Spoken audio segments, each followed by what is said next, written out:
Some people say that in order for it to qualify as art, it has to have an audience. And to them I say, how did you get in my house?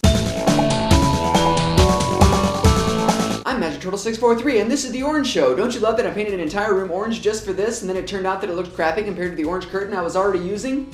Me too. Everyone has a hard time defining art, and for good reason. It's not really anything. It's basically just something that we made up that we decided isn't not a thing because we wanted it to be a thing. And we want other people to see that thing and go, that's a good thing, so that we can say, thanks, I made that thing. But does art really need an audience? By some definitions, that's exactly what it needs in order to be art. Because what's the point of a song if nobody hears it, or a picture if nobody sees it, or an Etsy craft if nobody buys it and then throws it away after a few months? Just kidding. Your store will really take off soon and then you'll be rich and famous, I promise. And my answer to the question is there is a point to all that, even if nobody sees it. First of all, finding an audience is easy. I mean, my late night ghost stories are always performed to a packed house thanks to Lucy the Lamb, Steve the Short-Necked Giraffe, and Kirby. They may not seem like much, but they're a pretty tough audience to impress. I mean, you might recognize Lucy from her recurring role as Lamb in my wife's church nativity play every Christmas for several years, so yeah.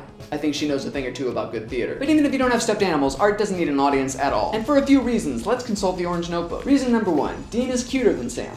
Oh, sorry, that's my list of reasons why Dean Winchester from Supernatural is the better brother. My bad. Reason number 1 why art doesn't need an audience. This is the obvious one. Practice. It says right there on that girl's face. When you work on an art project, you're getting better at that creative outlet. You're honing your skills and improving things in your mind even outside of that project. So even if nobody plays your little indie game about a garden gnome that has to travel across the entire lawn to rescue a plastic pink flamingo princess from a bird bath, you're still getting better at programming and problem solving. Oh, that's actually a good idea. I should write that down. Dean is braver than Sam. There we go. I'm up to 12 reasons. This is a paintbrush with no paint on it.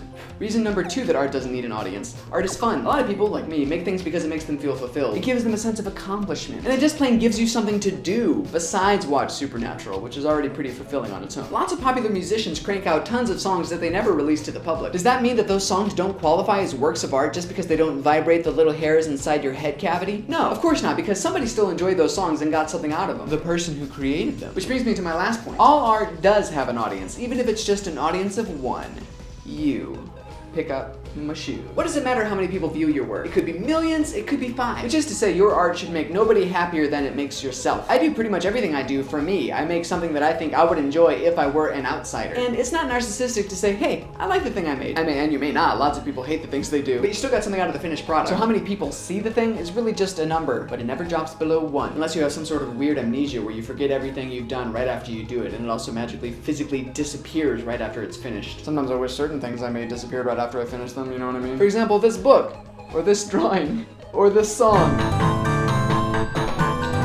So enjoy your own junk. I almost tripped on an accordion. There's nothing wrong with it. With enjoying your own stuff, not tripping on an accordion.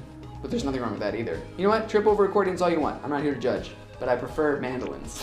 Make your art for you, and if somebody else sees it, cool, but you don't need them to tell you how awesome it is. And if it's Die-Hard fans you're looking for, well, the movie Die Hard has lots of fans, so you're probably looking for a Die Hard fan forum. But if it's fans devoted to your work that you're looking for, well, good luck. And I don't mean that cynically, I mean literally good luck, because luck has almost everything to do with it. Some talent is required to get you there, of course. But plenty of geniuses never get noticed because their cosmic D20 in the sky rolled a natural 1. How am I doing so far? I made a reference about Supernatural and Dungeons & Dragons, so I think I'm keeping up my nerd cred. So anyway, if you worry too much about... That water bottle fell over, that's what that noise was. So anyway, if you worry too much about getting a huge following, you may not feel as fulfilled by your art as you could. If that's all you care about, then even your audience of 1 won't enjoy the finished product. What do you think? Does art need an audience? Thanks for watching, and remember, if you make an art pie, you gotta put the crust on first, and then put the magic in second. Can music be evaluated objectively? I think so, yeah.